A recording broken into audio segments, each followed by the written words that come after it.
Bonjour, apprendre la plongée sous-marine après le Covid et le confinement, est-ce une bonne idée? Apprendre à plonger dans le parc national des Calanques. Devenir moniteur de plongée. Changer de vie, devenir pro de la plongée loisir. Se former sur les épaves de la Méditerranée. Découvrir la biologie sous-marine. Devenir plongeur, devenir plongeur recycleur. Bonjour, c'est Vincent de l'école de plongée Aquadomia, spécialiste de la formation plongée accélérée sur mesure à Marseille, parc national des Calanques. Alors aujourd'hui je fais cette vidéo, est-ce que c'est une bonne idée d'apprendre la plongée sous-marine après le Covid, après le confinement? Eh bien je peux vous dire que oui, c'est une bonne idée. Pourquoi? Tout simplement parce que après le confinement, on n'en est pas sorti indemne. On a tous quelque part un peu de stress qu'on a connu par rapport à un doute à l'avenir, à une remise en question de nos emplois du temps, par rapport aussi à un confinement qui a généré chez beaucoup un peu d'embonpoint. Et la plongée est un excellent moyen de résoudre ce stress. J'en prends pour exemple une étude qui a été menée par Baptiste Med à l'initiative notamment de Mathieu Coulange, médecin hyperbare réputé, qui a montré en emmenant des victimes du Bataclan en faisant deux groupes, un qui faisait la plongée sous-marine, un une autre activité, que là où on obtenait les meilleurs résultats en disparition du stress, c'était avec la plongée sous-marine.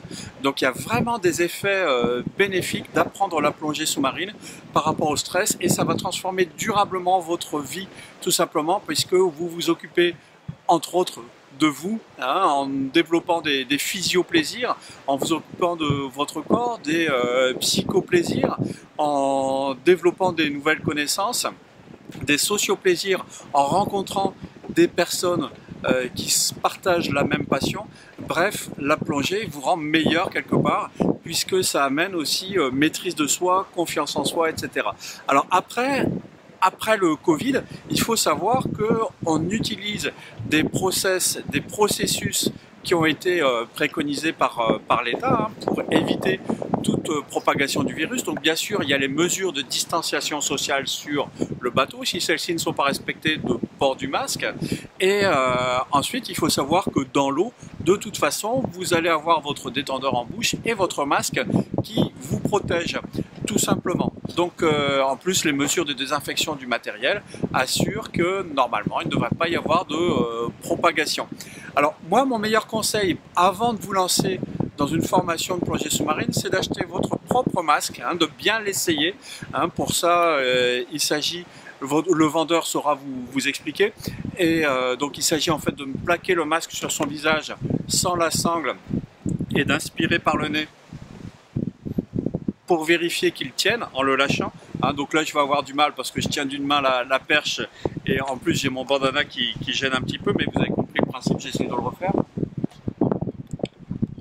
D'une seule main, j'ai du mal. Mais voilà le principe, de toute façon le vendeur saura vous l'expliquer. Et un tuba.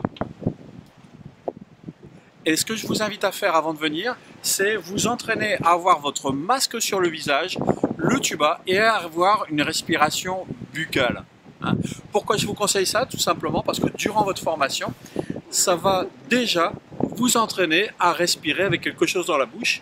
Et comme ça, en termes de risque de propagation, etc., on ne sera vraiment au risque zéro.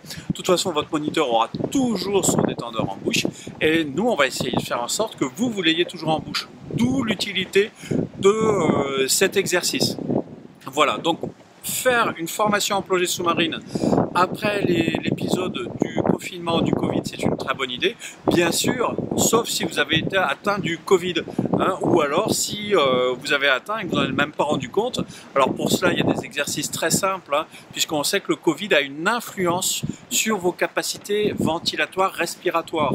C'est simplement de faire des efforts, monter un escalier, par exemple, si vous vous sentez un petit peu essoufflé, c'est là qu'il devient intéressant de voir votre médecin pour qu'il vous fasse faire un test et éventuellement un scanner thoracique. De toute façon, pour la plongée sous-marine, nous vous demandons un certificat de non-contre-indication à la pratique de la plongée, soit par un médecin généraliste, soit par un médecin du sport. Comme ça, vous faites un bilan avant de venir. En tout cas, une super idée. Ici, à Marseille, on est dans le parc des Calanques. Vous êtes en France, donc vous pouvez désormais vous déplacer et vous aurez l'occasion en 3 jours de faire une découverte extraordinaire de monde de la plongée sous-marine. Donc vous êtes les très bienvenus. Si vous avez une question relative à la formation plongée, n'hésitez pas à poster un commentaire avec un petit bonjour, une formule de politesse. Et puis si vous avez aimé cette vidéo, cliquez sur j'aime. Si vous n'avez pas aimé, cliquez sur j'aime pas. Si vous voulez en voir d'autres, abonnez-vous sur la chaîne Aquadomia Formation Plongée. À bientôt. Apprendre à plonger dans le parc national des Calanques. Devenir moniteur de plongée. Changer de vie, devenir pro de la plongée loisir. Se former sur les épaves de la Méditerranée.